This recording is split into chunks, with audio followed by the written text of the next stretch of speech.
Të nderuar shikuese, në kthehemi në studio për të biseduar në lidhje me rritjen e çmimeve të energjisë elektrike, po ashtu edhe aksionin që kanë bërë sot aktivistë asnjë cent më shumë. Pra në lidhje direkte do ta kemi ekonomistin, ekspertin e ekonomisë, i cili do na flasë më shumë për këto detaje.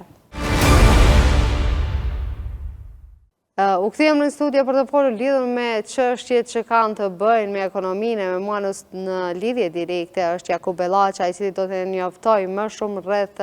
çështjeve të ekonomisë në vend, po ashtu do flasim edhe për aksionin i cili është ndërmarrur sot. I nderuar, faleminderit shumë që gjete kohë që të jesh pjesë e Infodes. Përshëndetje. Besoj që keni pa lidhje me zhvillimet që është ndërmarrë sot tek zyra e ZRE-s, ku kanë tentuar që ta bllokojnë punën atje, mirë po pati edhe arrestime nga një pjesë e aktivistëve të asnjë cent më shumë. Si keni pa ju të gjitha këto zhvillime? Por sa i përket pak kom informacione për arrestimin, mirë për çështje e policisë, e institucioneve tona përgjithëse, mirë po unë kisha më sugjeru, kisha më fokusu në çështjet ekonomike, sa i përket se çmimit të rrymës, se çmimi i rrymës është i lartë, edhe ka qenë i lartë, është i lartë, po edhe pra lajmërimi për 15%, dhe me thënë tarifës kjo rëndon edhe më shumë jetën e qytetarëve, jetën e konsumatorëve, çdo individ, çdo ekonomi familjare, po edhe bizneset ndikon negativisht në proceset ekonomike apo në rrjedhat ekonomike. A besoni që do të fillojë zbatishmërinë e tij me 11 prill ashtu siç është parapar? Po sigurisht që nëse nuk ngritet zëri, nuk ka kundërshtime në formë mënyrë paqësore, sigurisht që ndoshta edhe do të aplikon do të mbetet fuqi ky paralajmërim. Nuk është thënë rastësisht kjo për çështje propagande ose çështje tjera, po thjesht kjo është një paralajmërim i ZRE-s që është shtetënor, domethënë një rregullator shtetënor që është kuadër të Kuvendit të Kosovës i pavarur dhe me deklaratat me siguri është serioze në këtë aspekt pse ka deklaruar. Juve i keni ndjek besoj të gjitha deklaratat e ZRE-s, tashmë ka japë edhe arsyetimet e tyre në lidhje me shtrejtimin e rrymës i cili do të bëhen. Sa ju kanë dukë të arsyeshme të gjitha këto arsyetime nga ana e ZRE-s? Por thjesht aplikimi prej 15%, unë e kisha sugjeruar në këtë rast nga ZRE, sepse edhe për ZRE se aplikimi prej 15% e rëndon situatën më shumë të ekonominë familjare, sidomos të kategoritë me tyra të ulta, si kategoritë pensionale dhe kategoritë sociale, po gjithashtu edhe kategoritë që janë të punësuar në pagën e sektorit privat, gjithashtu sektorin publik, por e rëndon edhe bizneset, sidomos bizneset e vogla më shumë ndikon, sepse me rritjen e kostos së rrymës ndikon negativisht që të rritet e koste e shpenzime dhe është e papërballueshme edhe të punësuarit të tepër faktikisht për shkak kostos se mundet që me largu prej punës. Gjithashtu shkakton edhe destabilitet ekonomik, po dhe në ekonominë e gjithëbashëm, sepse me rritjen e kostos apo rritjen e tarifave për 15% dobësohet edhe fuqia blerëse e qytetarëve, dhe me thënë edhe konsumatorëve dhe ekonomive familjare dhe bizneset për shkak kostos lartë për 15%, sigurisht që do të rritin edhe produktet të cilat i plasojë treg dhe shërbimet të cilat i plasojë treg. Po, u flet se do të rritet edhe çmimi i bukës, pra fillimisht një gjë esenciale për të gjitha familjet tona. Pra, po flasim për çmimin e bukës, por do të shkojnë të rriten edhe çmimet të tjera, besoj, që kanë të bëjnë në lidhje me bizneset. Por paga minimale në Kosovë vazhdon të mbetet 350 euro. Si do t'ja dalin të gjitha ato familje që mbijetojnë me këtë pagë? Faktikisht në momenti ku të ka të ngritet prapë, domethënë paralajmërimi nëse jetësohet praktikisht prej 15%, faktikisht e vështirëson dhe ndikon drejt për drejt në zinxhirin furnizues të artikujve elementare bazike, të cilët të gjitha artikujt elementare bazike dhe strategjike, të cilët jeta e individit, ekonomia familjare nuk mund që të ekzistojnë edhe në aspektin edhe fizik, edhe në aspektin ekonomik, kështu që ndikon negativisht që do të ngritën gjitha çmimet elementare bazike, sepse sa herë që ka pas ngritje, sa herë do të ketë ngritje çmimet e energjisë elektrike edhe zinxhiri furnizos, dhe me thënë vështisohet edhe gjitha artikujt elementar bazik do të ngriten vetëm për lajmërimi para 2 javëve, faktikisht prej 15% nga ZRE ka ndikuar që pas 2 dite jem shumë i bindur që 10% ka pas ngritje dhe ngrit çmimet elementare bazike. Nderum, ju falet edhe për bizneset se do të vështirësoj, më falni, punën e tyre. A besoni që do të ketë mbyllje të bizneset për shkak të shtrejtimit të energjisë elektrike? Po tek bizneset e vogla do të ketë mbyllje, me siguri do të ketë mbyllje sepse pasojat janë dhe është e papërballueshme për bizneset e vogla, për shkak se është domethënë shpenzimet e rrymë se kanë ndikim në mënyrë direkte tek bizneset e vogla. Por tek bizneset e mëdha ndikon ata mund me përballu mirë, por ndikon që tek bizneset e mëdha do të ngritin produktet dhe shërbimet të cilat i kryjnë me automatikisht ndikon edhe veprojnë që ku ti plasojnë në treg, ti ngrisin çmimet e këtyre produkteve varësisht prej asortimentit apo veprimtarisht të cilët e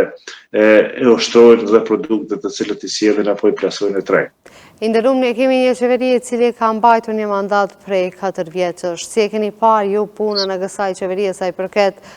çështjes ekonomike? Si ka drejtuar çështjet ekonomike në vend dhe ka dalë që të plotësojë të gjitha kërkesat e qytetarëve? Po çdo qeveri ka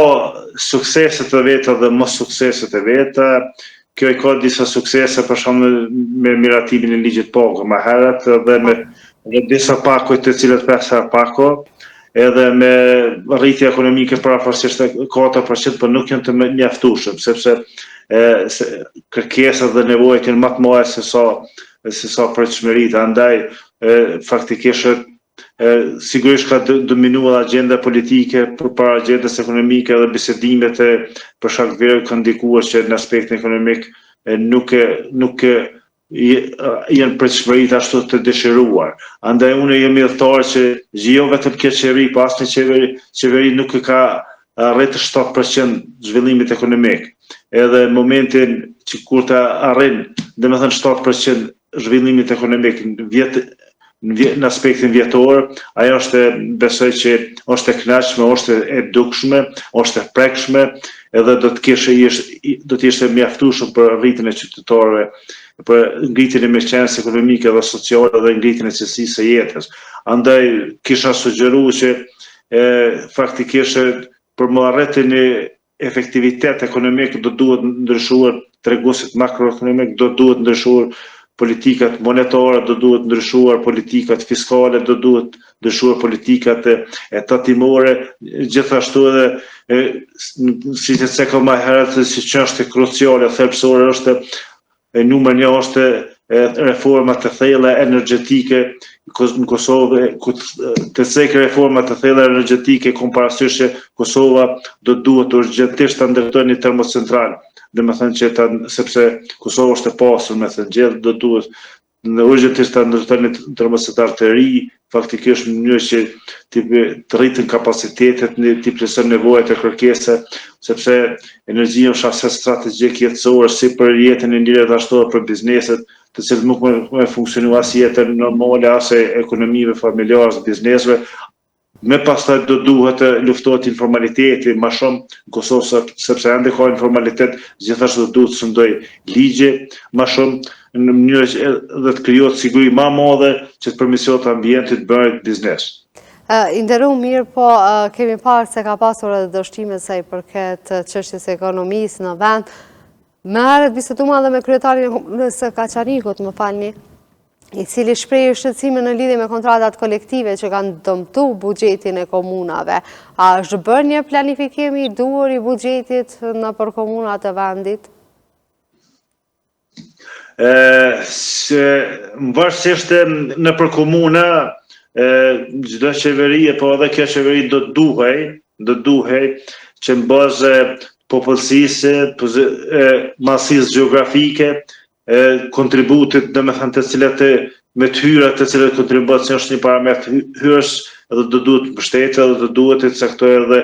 edhe mjetet buxhetore për komunet e caktuar, gjithashtu edhe secili niveli lokal me nivelin qendror duhet të jetë bashkëpunimi më i thellë, më i ndërsjellët, duhet të jetë më transparent edhe thjeshtë sepse pushtetet dhe qeverisë shkojnë e vinë, ndërsa populli mbetet aty dhe e funksionon në jetën normale në gjitha aspektet. Faktikisht unë sa kom njohuri në disa komune ka pas ka dërgu më shumë mjetë buxhetore në disa, po varësisht në bazë me sigurinë mbështet kriterë. Në momentin që nëse çdo komunë, nëse nuk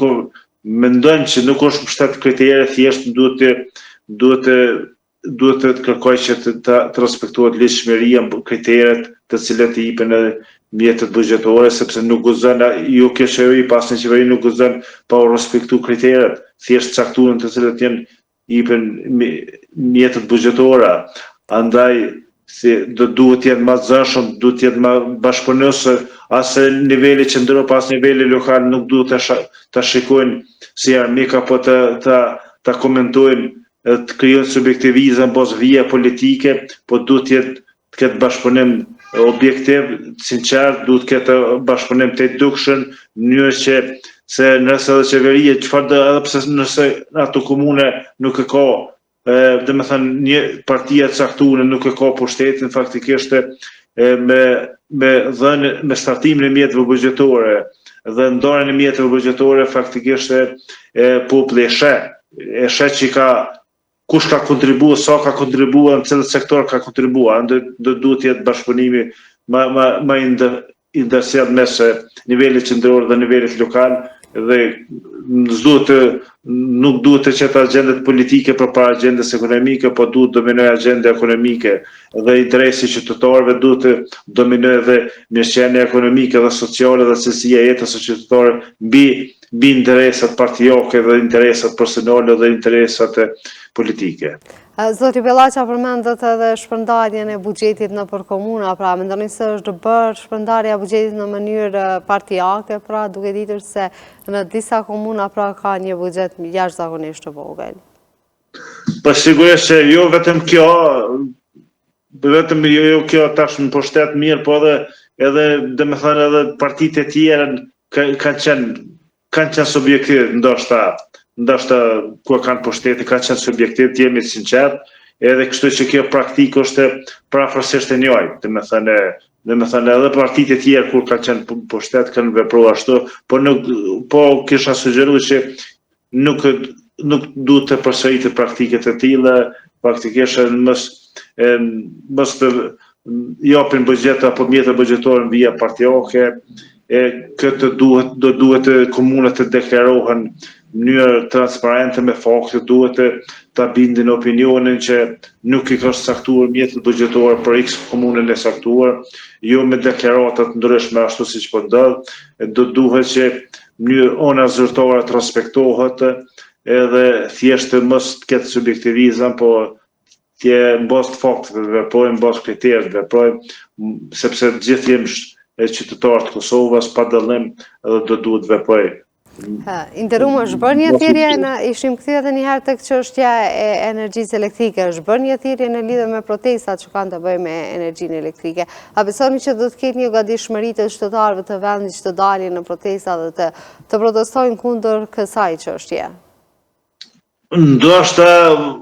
thjesht në mënyrë paqësore, pse mos me protestuar formë demokratike, mirë po është shpresojmë që të jenë më të zëshëm qytetarët sa përket edhe domethënë çmimit të rrymës apo energjisë elektrike, mirë po